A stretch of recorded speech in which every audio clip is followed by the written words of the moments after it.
Dzień dobry, witam Państwa bardzo serdecznie. Jesteśmy w firmie, która nazywa się Awaken Realms.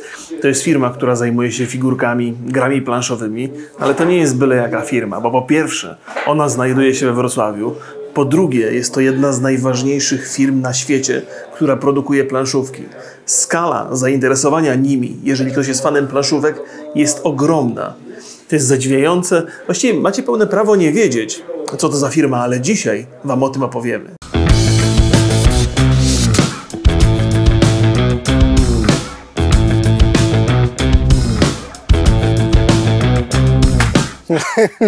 Czad, okej, dobra. Więc tutaj jest nasza malarnia, w której w zasadzie zaczynaliśmy, tak? To znaczy, że tak, nie tutaj, ale zaczynaliśmy w Samotworze pod Wrocławiem w piwnicy i zaczęliśmy ja z Adrianem malować pierwsze modele.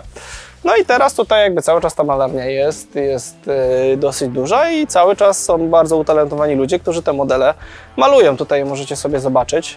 To są wszystko zlecenia, które robimy na komisję takich właśnie twardych fanów, zazwyczaj Warhammera 40 000, Warhammera Fantasy, Age of Sigmar już teraz w zasadzie. Modele są sklejane, magnetyzowane, malowane, konwersje nawet są robione. Znaczy wiesz co, powiem Ci tak, sklej jest mega fajny do momentu, w którym na przykład jednej części źle nie gdzieś tam wiesz w połowie instrukcji nie ten i potem musisz cały model rozrywać, żeby wiesz poprawić albo się już nie da na przykład. Nie? Ale ta magnetyzacja też jest upierdliwa strasznie.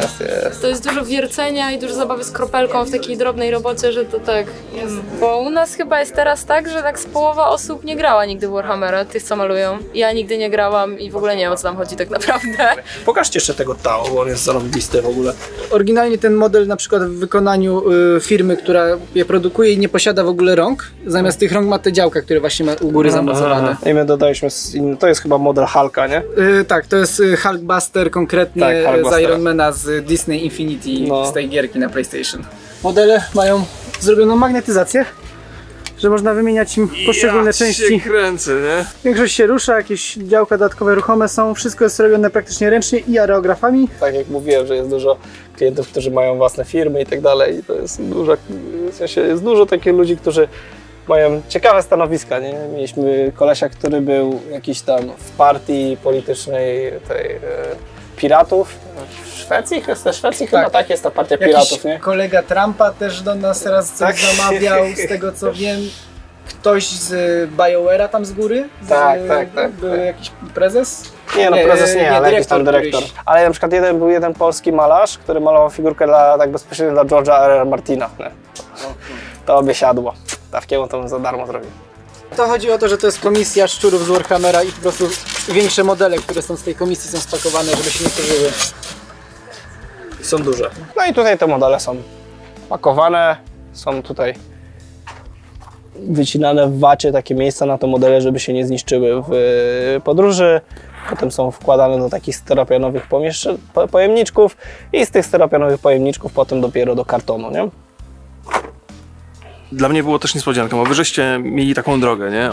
Od malowania figurek po te planszówki, nie? Jak żeśmy rozmawiali, to te planszówki jakby są bardzo ważną częścią, dużo o tym mówicie i was to bardzo interesuje, ale to co się dzieje tutaj, to jest jakby cały czas w nawiązaniu do tego, od czego żeście zaczynali. Tak. Bo to są cały czas modele do Warhammera, to są modele pod zamówienie, tak jest. Ale też robicie figurki do specjalnych wersji, do planszówek. Nie?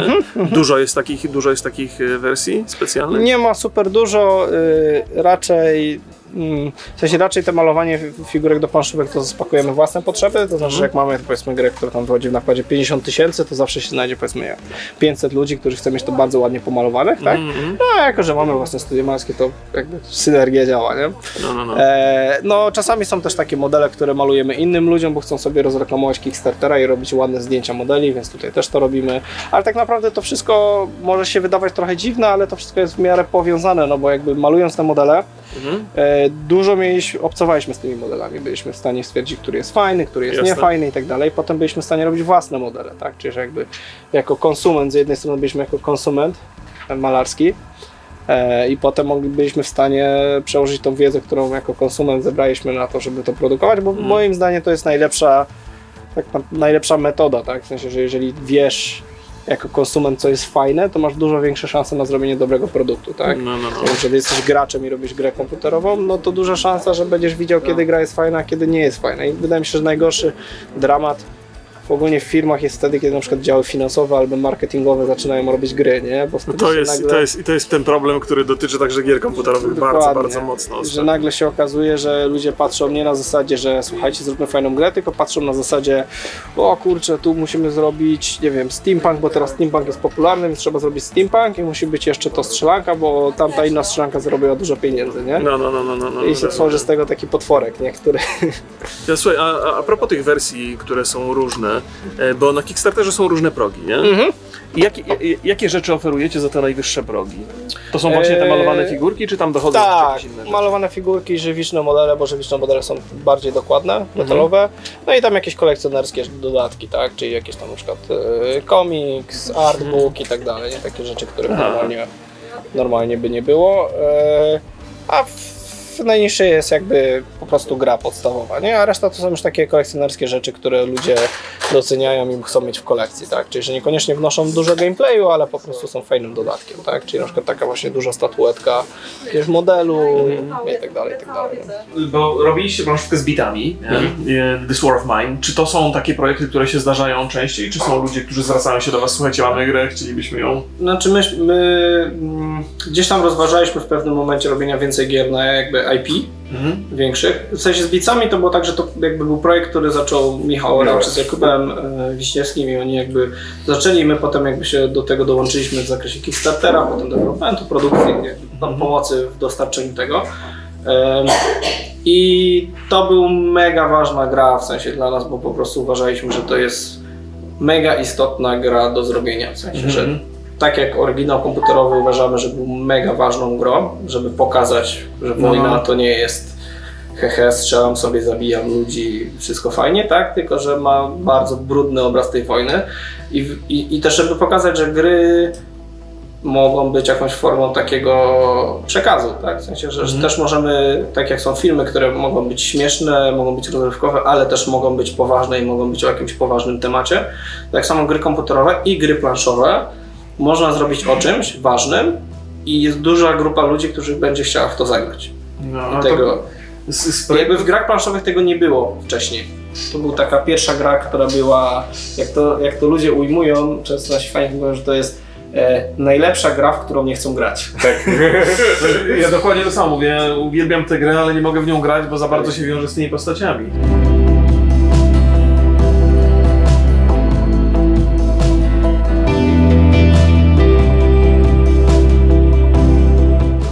Patryk jest takim full stackiem graficznym, a najbardziej nienawidzi malowania map i dlatego maluje samą mapę praktycznie. Tak, ja tu jedyny robię mapy. Bardzo cyberpunkowe. Jakby mi ktoś powiedział, że to jest, jakby to nie jest żaden zarzut, nie?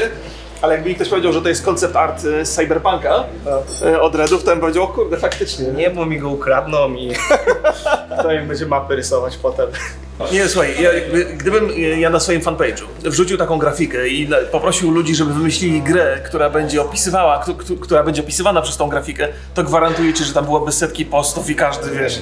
Ale właśnie dlatego ten crowdfunding jest mega fajny, bo po prostu wrzucamy te rzeczy i naprawdę tyle ludzi, co wnoszą pomysłami i tak dalej, że to jest masakra. Naprawdę bardzo dużo. Jako że lubicie różnych środków używać przy tych planszówkach, to czy myślicie o zastosowaniu jakichś takich rzeczy elektronicznych, coś w telefonach, jakieś aplikacje, które by wzbogacały grę? W sensie nie mamy nic jeszcze w tym, ale myślałem, że augmented reality byłoby fajne, w sensie, że masz jakąś planszę rozłożoną, zdasz komórkę i na przykład tam ci się w 3D ta plansza na przykład jakoś buduje, tylko to nie może być czysto wizualnie, bo to nie będzie atrakcyjne, to musi mieć jakieś znaczenie dodatkowo gameplayowe. W sensie każde medium ma jakieś problemy, jakieś zalety. Z planszówkami jest tak, że jak puścisz coś do druku, to już koniec. Nie wydasz potem łatki, patcha, cokolwiek. To już się wydrukowało i koniec. Jak masz błąd w grze, to on tam będzie.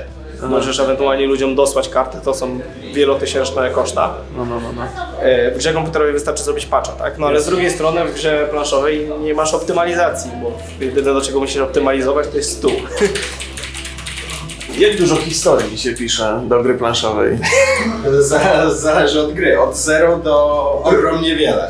My ostatnio często byliśmy po tej stronie ogromnie wiele, bo tak, This War of Mine, jednym z bardzo dużych komponentów jest ta księga skryptów, która przedstawia różne historie wojenne, takie bardzo poważne, zresearchowane na podstawie wojny na Bałkanach i różnych współczesnych konfliktów.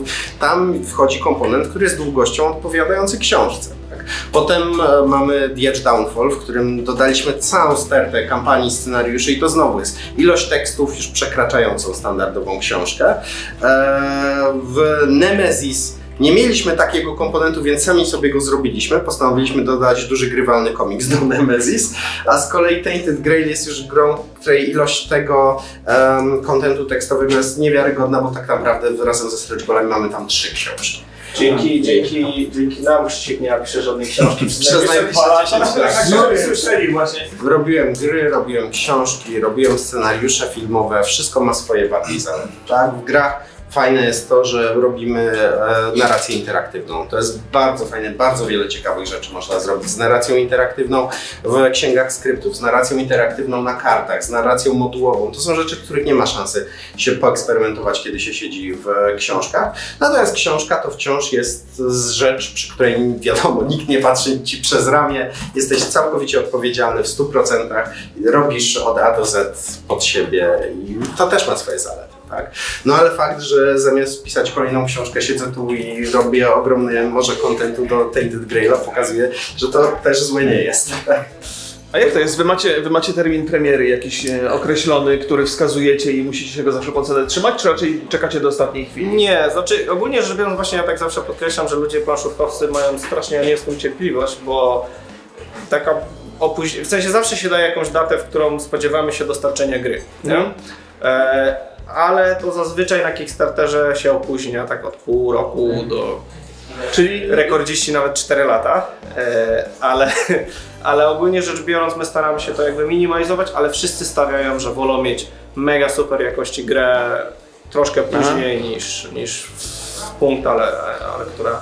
Czyli nie macie takiej presji ciężkiej, jak twórcy gier komputerowych, że jak oni podadzą datę, to już nie ma zmiłuj? Nie, w sensie nie mamy aż takich ciężkich, aczkolwiek dużo ludzi się gdzieś tam irytuje potem na nas i staramy się jakby oczywiście w terminie, ale dla nas zawsze jakby quality będzie jakby pierwsze, nie? To podkreślamy na Kickstarterze zawsze, że jakby w ryzykach, nie? Że w sensie, że praktycznie nie ma ryzyka, że nie dostarczymy jakiejś gry, ale ryzyko, które występuje, to jest opóźnienie i że możemy wprowadzić jakieś zmiany do gier, nie? To gdzieś tam zawsze praktycznie testujemy do ostatniego dnia oddania plików do druku. To jest Chronos, nasza wersja greckich mitów, tylko że w wersji w wydaniu sci-fi. O, to jest ciekawa koncepcja.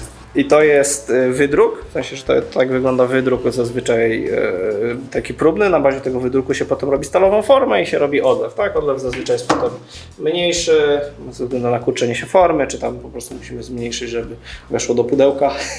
Im więcej rozmawiamy i tam i tutaj, to tak bardzo mi przypomina to gry komputerowe, w ogóle modelowanie tych figurek. To jest jakby odległy świat, bo jest absolutnie niecyfrowy, ale narzędzia, z których się korzysta, są tak bardzo podobne do siebie. To w końcu. Tylko się różni technicznie tak całkiem. Tu możemy robić jakby to, co chcemy w zakresie detalu, najmniejszy detal i tak dalej, wszystko przejdzie i wszystko możemy zrobić. Tak. A z kolei w cyfrowym oni się nie muszą przejmować, żeby się nie załamało, żeby było odpowiednio wszystko grube, żeby to fizycznie jakby istniało, a nie jakoś tam powłoka przejrzysta praktycznie. No, także to są jakby dwie takie inne rzeczy, ale no tak jakby z założenia dosyć podobne. No. Znaczy tak, na początku zazwyczaj zapoznaję się z ilustracją, która jest dla mnie, no wiadomo, to jest moja baza, tak? Przygotowuję sobie model, podstawę, tak, pozuję postać, no i zaczynam budować warstwowo. Jeśli dynamika, która się pojawia w pracy, w modelu jest zadowalająca, no to wtedy przygotowuję model tak, żeby spełniał warunki, tak? To jest na przykład jeden z postaci Setterfieldców I też jest ważne to, że no, w różnych materiałach tworzymy te figurki, tak? Czyli no, możemy sobie w niektórych materiałach więcej pozwolić, na więcej, nie wiem, dynamiki, żeby coś bardziej odstawało, a w niektórych już nie bardzo. To co mówiłem wcześniej, my bardzo lubimy robić modele ażurowe, bardzo mocno, gdzie jakby na rynku jest takie podejście, żeby wszystko robić na płasko, żeby łatwo dało się produkować. Do gier planszowych ewentualnie tam 1-2 elementy. My robiliśmy jakby rzeczy bardzo ażurowe, bardzo takie przestrzenne, bo one coraz lepiej wyglądają i się okazało, że produkcyjnie nie ma większego problemu, żeby oni w ogóle to robili, mało tego, że to nie jest jakieś specjalnie droższe, bo jakby sklejenie tam 2 części czy 6 części nie robi aż tak dużej różnicy, a po prostu mamy efekty dużo lepsze. I my się tak nigdy jakby nie przejmowaliśmy takimi właśnie standardami, że wszyscy tak robią, to my musimy w ten sposób, tylko raczej cały czas próbujemy eksperymentować, szukać nowych rzeczy, żeby coś po prostu nowego, fajniejszego znaleźć. A jest w ogóle rynek ludzi zainteresowanych kupowaniem figurek z gier, a nie graniem w same gry? Dużo, tak. W sensie jest dużo kolekcjonerów, w sensie oceniamy, że zdecydowana większość mimo wszystko to są gamerzy, bo widać po tym, że jeżeli gra jest dobra, to wtedy odnosi największy sukces. Przy planszówkach, ale jest bardzo dużo ludzi, którzy kupuje po prostu modele dla samych modeli. My teraz już weszliśmy trochę w taką logikę przy robieniu naszych gier, że staramy się, żeby podstawowa gra była możliwie tania, czyli żeby tam za dużo figurek nie wrzucać, a potem dodawać taki dodatek kosmetyczny, czyli same figurki, które zastępują żetony. I tak około 60% ludzi bierze też ten dodatek figurkowy. No, pomimo, że te figurki jakby nie są potrzebne, ale po prostu dodają jakiś taki fajny klimat. A to ten nowy projekt, który robicie, to taki się wydaje bardzo niekonwencjonalny. Znaczy właśnie zaczął się bardzo niekonwencjonalnie, Michał Ojacz bardzo się starał to połączyć jakby z czymś popularnym, w sensie zostawić elementy takie, które są niekonwencjonalne i połączyć to z takimi, które się ludziom kojarzą. Pokażemy, bo tak. to jest taki projekt, który ma bardzo ciekawy, artystyczny styl.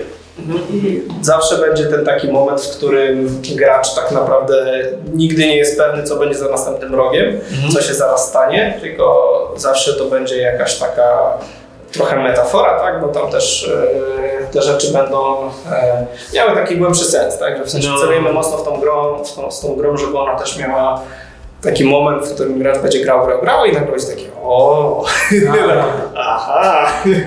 I będzie też miał jakieś takie fajne, poważniejsze przesłanie. Nie? Ciekawa koncepcja, bo w ogóle przedstawienie czegoś takiego eterycznego przy użyciu fizycznych przedmiotów też wydaje się trudną koncepcją. Znaczy, są już pomysły, jak dokładnie to jakby rozwiązywać, to jest jakby duży taki atut właśnie, gdy na przykład człowiek gra w jakiś tam świat fantasy, dalej on jest oparty na jakichś tam zasadach, regułach, które są... Tak. Czyli nie, że idziemy sobie gdzieś i wiadomo, że nagle nie pojawimy się w innym świecie, nie pojawimy się, nie wiem, tam pod wodą czy gdzieś, no bo on rządzi swoimi jakimiś tam prawami. Tutaj możemy mocno to naciągać, to tak jak robiliśmy, jakby podciągać tam pod światy snów, na przykład, że nie wiem, rzeczy nie mają swojej wagi, nie mają swojej wielkości, ktoś z plecaka wyciągnie sobie załóżmy chatkę albo coś takiego. To tak mówię takie bardzo ogólne przykłady, ale chodzi o to, że po prostu będziemy w stanie cały czas zaskoczyć graczy, bo oni będą wiedzieli, co się może dziać. Mogą na przykład wejść do karczmy, zobaczyć, nie wiem, tam pod stół, a tam będzie jakiś kanion, który w rzeczywistej wielkości będzie łagodnie przechodzić między dwoma jakby takimi krainami. Będą bardzo różne grafiki, tak jak Adrian mówi, z różnych przekrojów i tak dalej, ale te grafiki mogą mieć jakieś takie małe elementy wspólne, typu na przykład niebieska jaskółka, tak? I generalnie jako gracz nie będziesz nigdy wiedział, w sensie nigdzie nie będzie wypisane, że niebieska jaskółka to jest coś tam, ale z czasem gry możesz zauważyć elementy wspólne, to znaczy, że na przykład 3 razy na 3 różnych kartach pojawi się ta niebieska jaskółka i te 3 karty mają efekty, na przykład, które dodają ci manę, tak? I wtedy możesz sobie pomyśleć, okej, to ta niebieska jaskółka oznacza manę. I potem gdzieś na przykład na planszy możesz zobaczyć niebieską jaskółkę i potem domyślić się, czy tam dojść do tego intuicyjnie, że okej, to tam pewnie będzie mana, to tam sobie pójdę, tylko że nigdzie to nie będzie napisane i będziesz musiał się przyglądać. To jest w ogóle to też jest interesujące, bo ja też chciałem Cię zapytać, w ogóle Was zapytać o poziom komplikacji gry, że macie testerów, którzy siedzą w zasadzie od samego początku nad grą i oni ją poznają krok po kroku. Tak. I czy nie ma takiej obawy, że oni jakby zatracą tą wiedzę na temat poziomu komplikacji, ponieważ oni znają bardzo dobrze. Bardzo ważnym elementem są blind testy. To znaczy w pewnym momencie zamykamy testy wewnętrzne i dajemy ludziom, to są takie 2 etapy. Dajemy ludziom grę i tłumaczymy im grę, to jest pierwszy taki etap, a potem jest drugi etap, w którym dajemy ludziom w ogóle zasady i nic im nie mówimy i oni mają na zasadach sami zagrać. I wtedy widzisz, w którym momencie źle grają, gdzie mają największe problemy i to tak samo, gdzie jest największy fan. Bo my zawsze powtarzamy, że lepiej jest zrobić grę, która będzie gracza denerwować niż nudzić, bo no bo coś przeżywasz. Tak, obojętnie. Dokładnie tak. Obojętność to jest najgorsza rzecz, którą możesz zrobić na rynku rozrywkowym, że jeżeli oglądasz i robisz mech, nie? To już jest lepiej go zdenerwuj, nie? Bo taka jakby takie płaskość, coś takiego, co jest po prostu nudne, to po prostu sprawi, że nikt nawet o tym nie będzie pamiętać, nie? Generalnie z premierą chcemy w tym roku, w sensie z premierą Kickstartera, to znaczy na Kickstarterze będziemy w tym roku. Zobaczymy jeszcze, jak się uda, w okolicach drugiego, trzeciego kwartału będziemy się starać. Price point jeszcze nie mogę zdradzić, ale gdzieś tam w okolicach pewnie Nemesisa, Tinted Graila, gdzieś tam będziemy się starali to uzyskać. No jeszcze dużo nie mogę powiedzieć, bo jeszcze nie jest prototyp skończony, ale to jest gra na pewno, w którą w tym roku jest naszym takim głównym fokusem i będziemy się starali w tym roku wydać Kickstartera, a co się z tym wiąże, mieć taki bardzo, bardzo dopracowany prototyp. I to by było na tyle. Mam nadzieję, że nasza podróż dzisiejsza i trochę przygoda dla mnie, bo to był zupełnie niespodziewanie nieznany świat. A w zasadzie zaskakująco, że był mi tak bliski, ja nawet nie wiedziałem, że on jest gdzieś tutaj tuż obok. Ale oczywiście zakończę pytaniem, czy po obejrzeniu tego materiału mielibyście ochotę pograć w jakąś planszówkę? Chcecie rzucić okiem? Wiem, że większość z Was, jeżeli interesuje się grami, to są to gry komputerowe. Natomiast dla mnie, po tym co tutaj dzisiaj przeżyłem, muszę powiedzieć, że zaczynam się mocno interesować jakimś tematem i na pewno sięgnę po jakąś planszówkę w niedalekiej przyszłości. Pozdrawiam Was, trzymajcie się. Hej, hej.